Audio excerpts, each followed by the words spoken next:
HRS serukan doa kehancuran pihak terlibat tragedi kilometer 50. Padahal biang keroknya dia. Ditulis oleh Jaya Wijaya di steward.com.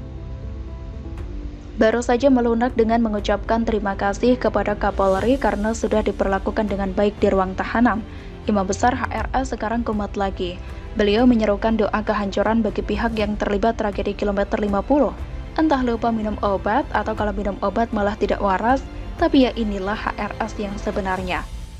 Padahal kalau kita tarik balik ke belakang, ya, biang masalahnya dia juga.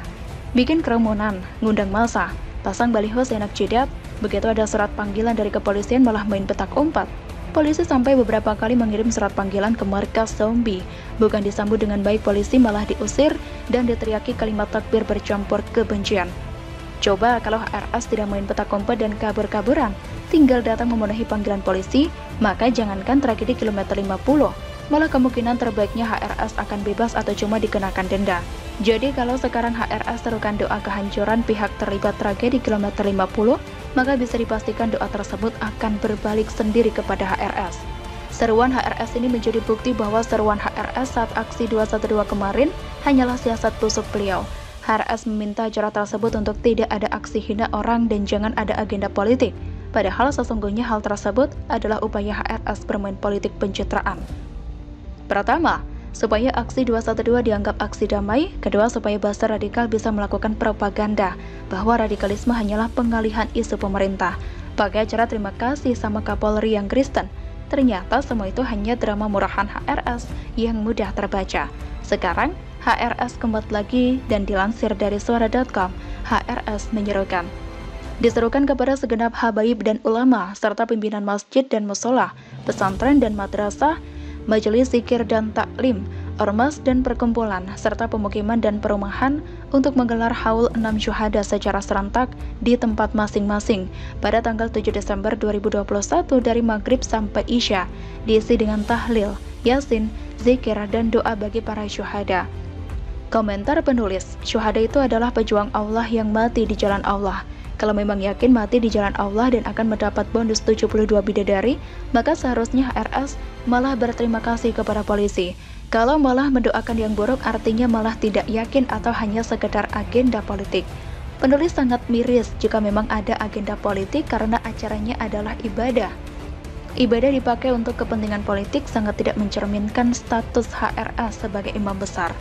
Serta doa untuk keselamatan negeri, sekaligus doa untuk kehancuran bagi semua pihak yang terlibat dalam pembantaian sadis dan biadab para tragedi kilometer 50.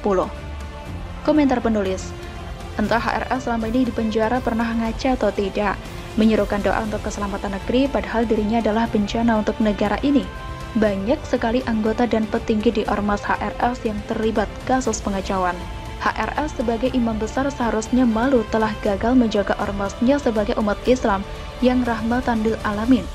Ormas HRS yang disusupi banyak pelaku pengacau atau sengaja dibuat untuk tempat berlindung pelaku pengacauan adalah bencana bagi Indonesia sehingga wajar untuk dibubarkan. Lalu soal kehancuran pihak yang terlibat tragedi kilometer 50, apakah HRS tidak sadar kalau kejadian tersebut tidak akan terjadi jika HRS tidak mencoba kabur? Membawa 6 laskar pas Pambib dengan dipersenjatai senjata api, bahkan korban menikmati aksi kejar-kejaran dan tembak-menembak dengan polisi. Tidak mungkin para pas Pambib melakukan hal tersebut dengan riang gembira jika tidak ada yang mengajarkan. HRS adalah petingginya. Mungkin memang ada bawahannya lagi yang mengajari laskar tersebut, tapi yang jelas HRS bertanggung jawab atas semua kegiatan di ormas bentukannya. Terakhir, seharusnya HRS ini malu menjadi acara ibadah yang diisikan Terakhir, seharusnya HRS ini malu menjadikan acara ibadah yang diisi doa keselamatan negeri, tapi menyerukan kehancuran buat orang lain. Bagaimana negeri bisa selamat jika kebencian itu terus-menerus diajarkan secara turun-temurun? Tapi bagaimana juga seruan sudah terucap dari mulut bibib. Tugas aparat dan BIN untuk mengawasi acara tersebut dan mengarah kepada pengacauan, maka aparat sebaiknya jangan ragu-ragu untuk menghajar mereka. Begitulah kura-kura. Benang merah Rizik Syihab dengan Wakil Ketua MPR yang meminta Menkeu dicopot, ditulis oleh Nafi Siwar di siwar.com. Tadi, penulis tidak sengaja membaca berita bahwa 2 orang petinggi MPR berang terhadap Menteri Keuangan Sri Mulyani untuk dipecat. Setelah ditelusuri ternyata karena Sri Mulyani memotong anggaran dan dituding tidak menghargai MPR RI. Permintaan untuk memecat Sri Mulyani datang dari Wakil Ketua MPR RI Fadel Muhammad. Dia memprotes kebijakan Sri Mulyani yang telah memangkas anggaran MPR yang nilainya sudah kecil. Hal ini tidak sejalan dengan kondisi keorganisasian MPR yang justru lebih gemuk dari semula 4 pimpinan menjadi 10 pimpinan. Kami di MPR ini kan pimpinannya 10 orang, dulu cuma 4, kemudian 10 orang. Tapi anggaran MPR malah turun terus, kata Fadel. Ketua MPR Bambang Susatyo pun ikut menimpali pernyataan Fadel. Bamsud mengatakan Sri Mulyani tidak menghargai MPR karena berulang kali diundang untuk rapat namun mangkir.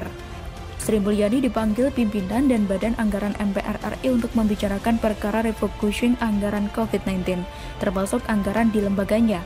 Sebagai Wakil Ketua MPR RI yang mengkoordinir badan penganggaran, Pak Fadel Muhammad merasakan betul sulitnya berkoordinasi dengan Menteri Keuangan, kata Bamsud dalam keterangan resminya.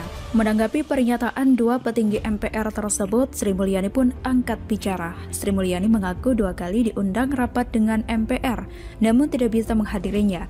Pertama pada 21 Juli 2021 karena bersamaan dengan rapat internal Presiden yang harus dihadiri sehingga kehadiran di MPR diwakilkan Wamen. Kedua pada 28 September 2021. Agenda itu bersamaan dengan rapat Banggar DPR membahas APBN 2022, di mana kehadiran Sri Mulyani wajib dan sangat penting. Maka dari itu rapat dengan MPR diputuskan ditunda, tulis Sri Mulyani dalam akunnya di Instagram.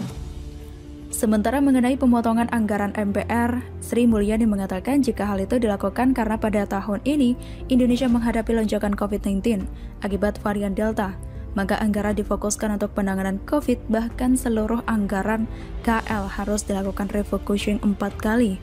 Tujuannya untuk membantu penanganan COVID-19, di mana klaim pasien yang melonjak sangat tinggi, akselerasi vaksinasi, pelaksanaan PPKM di berbagai daerah. Kemenke dan Menke terus bekerja sama dengan seluruh pihak dalam menangani dampak pandemi COVID-19 yang luar biasa bagi masyarakat dan perekonomian, ucapnya. Jika diperhatikan sebenarnya ini hanyalah masalah periuk nasi yang terganggu, tapi dibuat narasi seolah Sri Mulyani tidak menghargai lembaga MPR. Sebagai rakyat kecil, penulis merasa malu ya melihat kasus ini menjadi perbincangan publik. Kesannya sesama lembaga negara tidak akur dan lebih miras lagi karena kasus uang atau anggaran. Seharusnya kita sebagai rakyat Indonesia merasa bangga dan berterima kasih kepada Menke karena beliau berusaha keras memikirkan nasib jutaan rakyat Indonesia yang terkena dampak dari COVID-19 selama ini. Sri Mulyani adalah orang yang berusaha keras bagaimana kasus COVID-19 di Indonesia bisa teratasi sekaligus perekonomian jutaan rakyat Indonesia tidak terlalu terpuruk akibat COVID ini. Dan Alhamdulillah, Indonesia termasuk salah satu negara yang berhasil mengatasi COVID dan perekonomian kita juga tetap bertahan di tengah situasi pandemi saat ini. Bukankah kita lebih baik kita menyelamatkan hidup jutaan rakyat Indonesia daripada segelintir orang di MPR, bukan? Lagi pula petinggi yang ada di MPR tersebut juga bukan orang susah.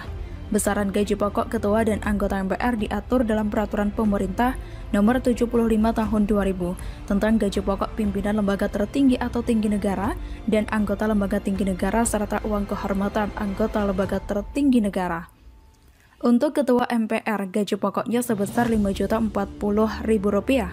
Selain gaji pokok, ketua MPR dan anggota juga berhak mendapatkan rumah dinas, kendaraan dinas, dan fasilitas lain yang menunjang pekerjaannya. Meski terbilang kecil gaji pokoknya, namun tunjangan bulanan anggota MPR jauh lebih besar. Sama seperti anggota DPR, anggota MPR berhak mendapat tunjangan listrik dan telepon, tunjangan aspirasi, tunjangan kehormatan, tunjangan komunikasi, hingga tunjangan untuk peningkatan fungsi pengawasan. Jika anggota MPR tersebut juga merupakan anggota DPR, maka tunjangan bulanannya bisa mencapai Rp60 juta. Selain itu ada juga uang kehormatan bagi anggota MPR yang tidak merangkap sebagai anggota DPR, yakni sebesar Rp1.750.000. Dari seluruh pemimpin MPR RI periode 2019 hingga 2024, Fadel Muhammad merupakan yang terkaya dengan harta total mencapai Rp113.812.956.941, disusul oleh Bambang Susatyo dengan total harta mencapai 98 miliar. Disusul Bambang Susatyo dengan total harta mencapai 98 miliar 19.420.429 rupiah. Jadi sudah kelihatan bukan jika para petinggi MPR RI tersebut bukan orang miskin apalagi fakir. Jadi miris jika mereka sekarang berang setelah anggarannya dipotong oleh Menkes Sri Mulyani. Menurut Lusius, peneliti dari Forum Masyarakat Peduli Parlemen Formapi, alasan MPR yang meminta Sri Mulyani dicopot itu kekanak-kanakan dan tidak mencerminkan kebijakan pimpinan MPR. Sikap tersebut justru menunjukkan MPR seperti kehilangan ruh kenegarawanan mereka karena hanya memikirkan kepentingan lembaga sendiri. Masa gara-gara pengurusan anggaran MPR Presiden diminta mencopot Menkes sih? Itu kok kekanak-kanakan banget ya, kata Lusius. Lusius menambahkan apabila MPR memang memiliki alasan untuk menaikkan anggaran mereka, seharusnya hal itu diperjuangkan. Saat proses pembahasan di DPR, dengan sikap MPR seperti ini, menurutnya MPR hanya memanfaatkan lembaga untuk mengintimidasi pejabat lain. Jangan manfaatkan lembaga untuk mengintimidasi pejabat lain, apalagi dengan alasan yang lebih terlihat sentimental, tutur Lusius. Lagi pula di tengah situasi seperti ini tidak etis para petinggi MPR yang sudah kaya raya tersebut lebih mementingkan kelompoknya sampai membuat wacana untuk meminta Menkes dicopot. Kasus seperti ini malah bisa membuat rakyat semakin antipati terhadap segelintir orang yang ada di lembaga MPR RI tersebut. Lalu siapa petinggi MPR RI yang memiliki benang merah dengan Rizik Syihab? Tidak banyak yang tahu jika menantu Rizik Syihab yang bernama Irfan Alaidrus ternyata keponakan Fadel Muhammad yang meminta Menkes dipecat. Mantan Menteri Kelautan dan Perikanan atau KKP pada Kabinet Indonesia Bersatu II, Fadel Muhammad Al-Hadar yang lebih dikenal dengan nama Fadel Muhammad dan sekarang menjabat sebagai salah satu wakil ketua MPR RI ternyata besan dari Imam Besar FPI Rizik Syihab. Hal itu diketahui saat istri Fadel Muhammad, yaitu Hana Hasanah Syihab, datang ke pesta pernikahan putri keempat Habib Rizik Syihab, Syarifah Najwa Shihab, di Petamburan November tahun 2020 lalu. Kebetulan saya masih keluarga dengan mempelai pria, Irfan Alaidrus, saya bibinya, ujar Hana ditemui pewarta depan gang rumah Rizik Syihab. Menurut Hana, suaminya sudah datang pada akad nikah Najwa dan Irfan. Sebelumnya, bahkan Fadel sempat menjadi wali dari mempelai pria. Akhir kata, apakah pantas para petinggi MPR RI meminta Presiden Jokowi untuk mencopot Menkes Sri Mulyani yang lebih mengutamakan anggaran untuk jutaan rakyat Indonesia yang membutuhkan daripada untuk segelintir orang di MPR RI yang sudah kaya raya? Sri Mulyani itu bukan orang sembarangan. Beliau sudah 2 kali mendapatkan penghargaan dunia sebagai Menteri Keuangan terbaik.